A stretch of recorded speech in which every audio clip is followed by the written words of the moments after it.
আসসালামু আলাইকুম ও রহমতুল্লাহি ওবরাকাতু।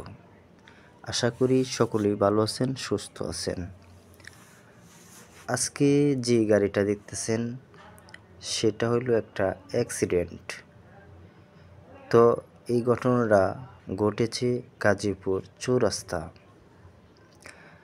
আমি বাংলাদেশ যত গাড়ির ড্রাইভার আছেন সকলকেই লক্ষ্য করে উদ্দেশ্য করে বলতেছি, তো আমরা যারা গাড়ি চালাই আমরা একটু সতর্ক হয়ে যদি আমরা গাড়িগুলা চালাই তাহলে আমাদের যে এত বড় বড় দুর্ঘটনা অঘটন ঘটে যায় সেগুলা ঘটবে না।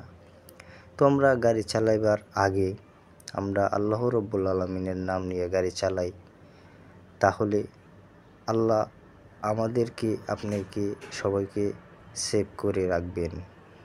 তো সুপ্রিয় ভিউয়ার্স, আমরা যারা এই ভিডিওটা দেখতেছি, তো এই ভিডিওটা বেশি বেশি শেয়ার করে দিমু যাতে যত ড্রাইভার আছেন তারা সতর্ক হয়ে যায় এই ভিডিওটা দেখে। তো এই গাড়িটা অ্যাক্সিডেন্ট হওয়ার পূর্বে আমার চোখে পড়লো, তো এটা একটা ভিডিও নিলাম। তো দেখেন গ্লাস ভেঙে গেছে, সামনাটা চেপে গেছে, গাড়িটা একবারে নার্ভাস হয়ে গেছে। তো সকলে ভালো থাকবেন, সুস্থ থাকবেন, ধন্যবাদ।